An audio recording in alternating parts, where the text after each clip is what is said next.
Well, greetings. We're going to put together the canister that doesn't lose suction, the Dyson DC23. Now this is a turbo head version, not a motor head version. So this is not the more desirable of the two models that they made back when. I'll give you an idea when back when was. It's 2010, so a few years ago. So as you see, I've already disassembled and washed this off camera. I actually washed some of these parts. It's hard to believe it, but I've actually washed some of this stuff twice. So yeah, I'm not too satisfied with that. So we're gonna put things together. We're also gonna just try a different angle today on this. So this first thing we gotta do is put the cyclone back together. We're gonna match this up. This little tab here.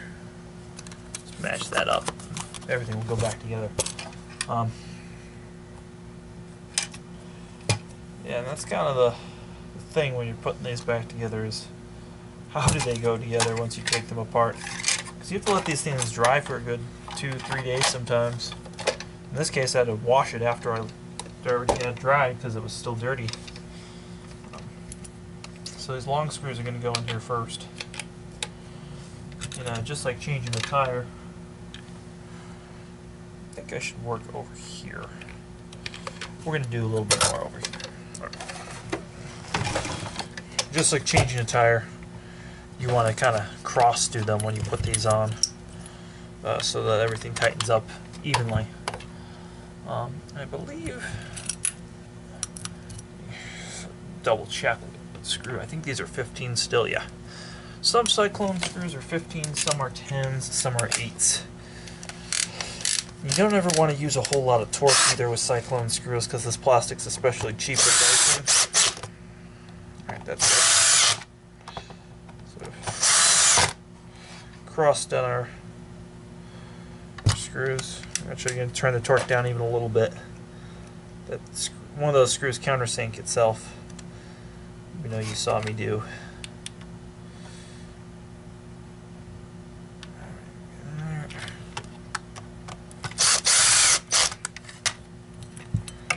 We're just going to put this thing together.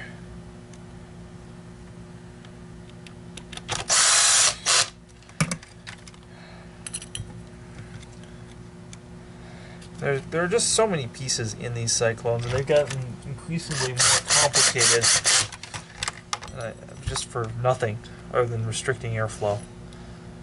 I think once you get past 2 to 5 cyclones, there's really no point other than to say, oh well, we have this many and the competition has this many less.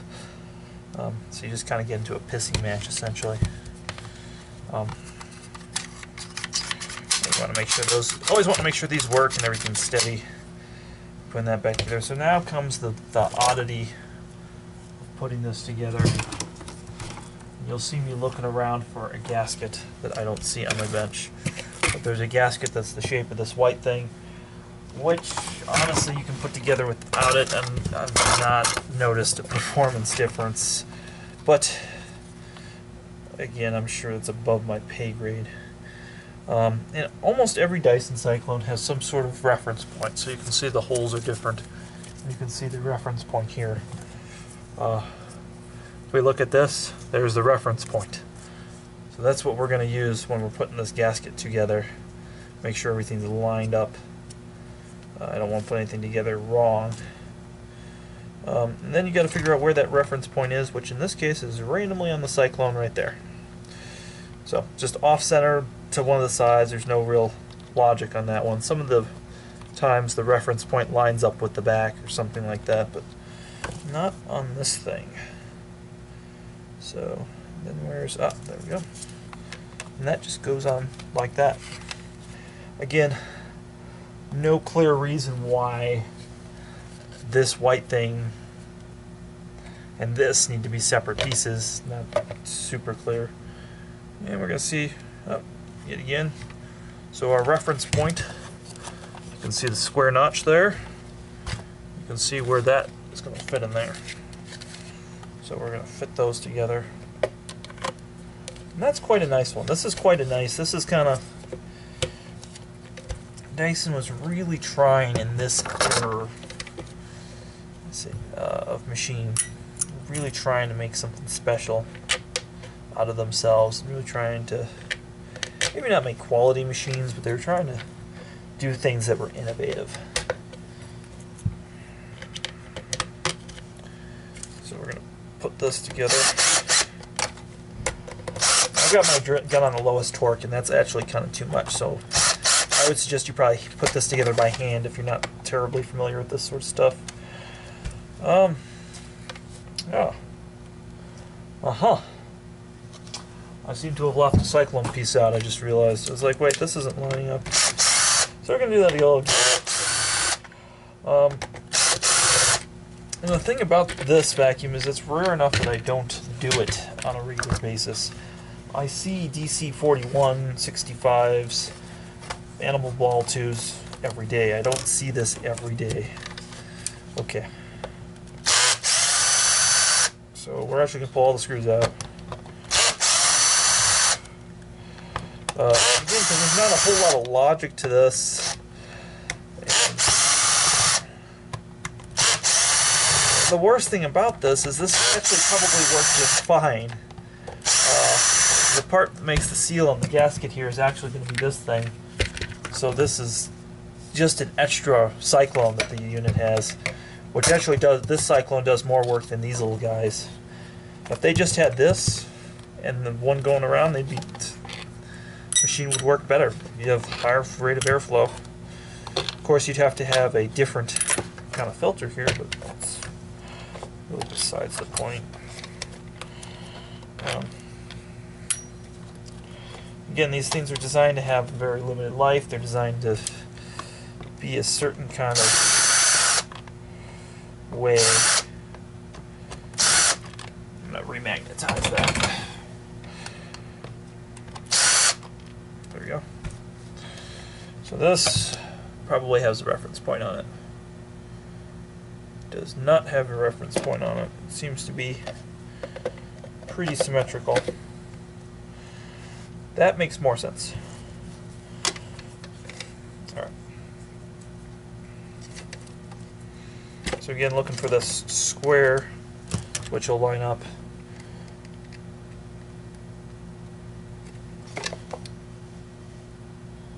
Oh no.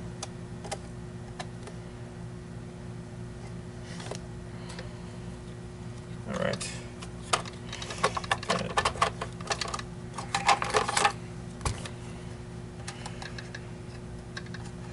That's funny.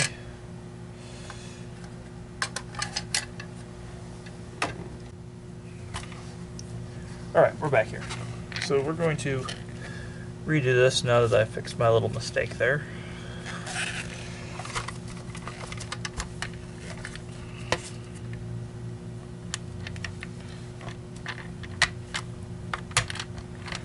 Oh! Holy hell, looks good. Alright.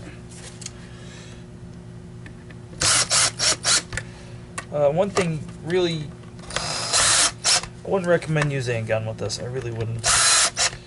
I would hand torque as much as you can, because it's just a sensitive little machine here.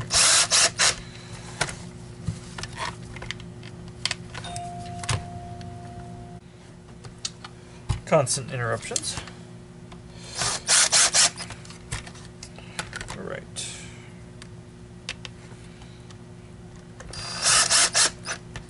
So we put this back together.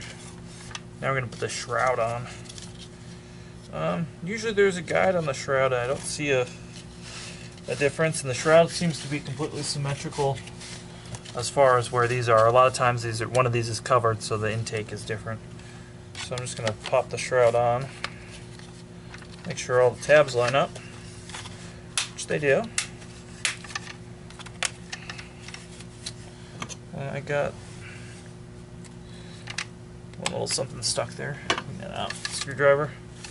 So that is how that goes together. Then we got this. As usual, I'm going to give this a good wipe down.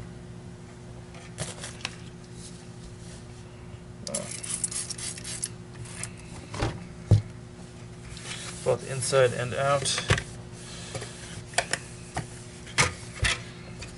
I always like to wipe down this gasket, make sure this gasket's basically dripping wet with furniture polish. So it makes a good seal and revitalizes the gaskets a little bit.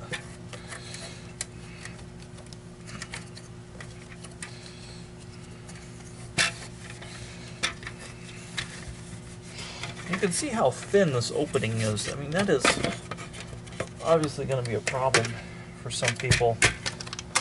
Like, what happens if I suck up a dryer sheet with this? I'm curious. That's kind of a test that we like to do. Dryer sheets are one of those things that maybe you don't want to suck up with every vacuum, but it's curious which ones will. So everything is working.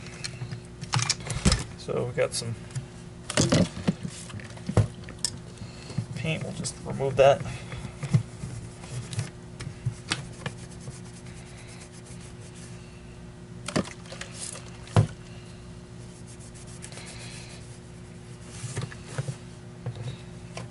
Alright, looks pretty good.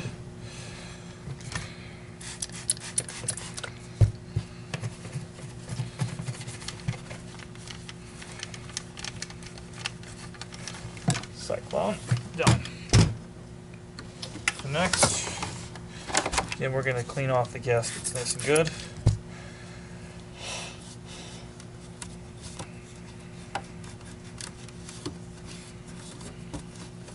Again, it's always curious, the Dyson does so much to restrict the airflow. You can see that there's an extra lip on this gasket that's huge. It's not necessary for it to make a seal, because it seals around this. This is just extra restriction for no apparent reason. And I've already blown this machine inside out with compressed air off camera.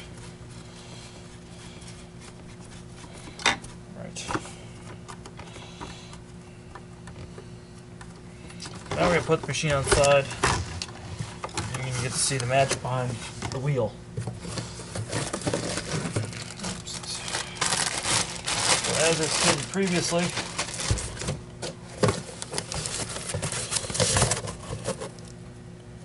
here's the part number.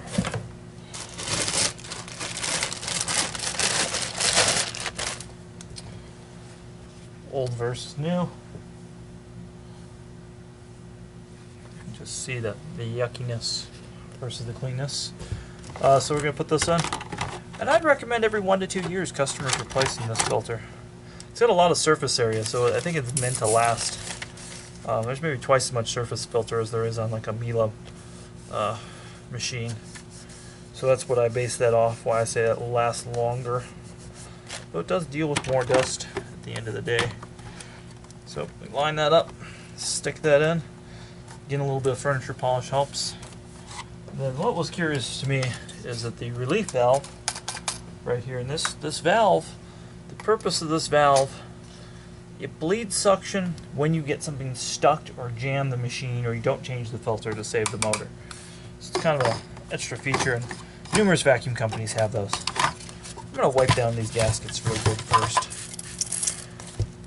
I wiped them down earlier, not fully satisfied. It might just be a different kind of rubber, but do that. And how you know you're supposed to do that is Dyson never uses Phillips screwdrivers, except when they want the customer to get to something. There are a couple brush rollers and a couple of machines where the filters are accessed by some Phillips screws. So that's a curious thing. Get right in that motor.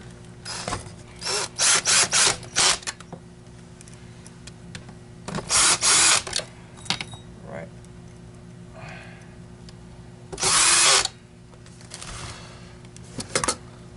See just how cheap this gasket is here. I washed this whole assembly, as I always do. Pretty much wash everything I can with the Dyson. So that's cute, just like lifts up where the wheel is. I also wash this. This one I would recommend washing every time you vacuum. And it's been maintained, so it doesn't need to be replaced, unlike the HEPA filter.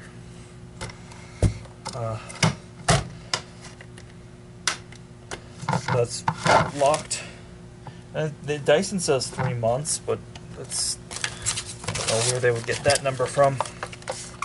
This thing loses about 25% efficiency once that's gotten one use on it, so I would personally wash it every time I vacuumed if this were mine, or at least every time you fill the bin. Right. Dysons always seem to have they always seem to clean up pretty well. Something I've noticed over the years. This plastique that they use is quite soft and malleable. Alright, got that over there. So, one thing we're going to do, and you can see the extra cutout for the UPN plug, is we are going to turn this on. We're just going to see no extra whistling or anything, which is a good sign. And there we go. So some of these, the hose actually doubles up over here. It doesn't on this model because it's not an electric cleaner head model. So that is the DC23 as far as the canister and the body and the filters go. So please like, subscribe.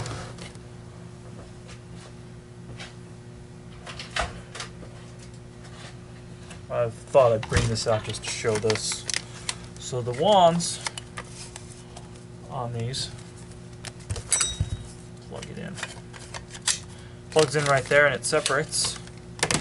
Or you can directly connect that to there. And some people might like that for whatever reason. But the handle has a suction relief valve right there. Very, very odd. And I suppose you could be really a special customer and misassemble this completely. I guess that would be incredibly special to vacuum your house like that. I'm still waiting on some other parts to come in for the turbo head, so we're not going to include that in this video. That's going to get saved for its own video by itself. So again, please subscribe, like, and comment below.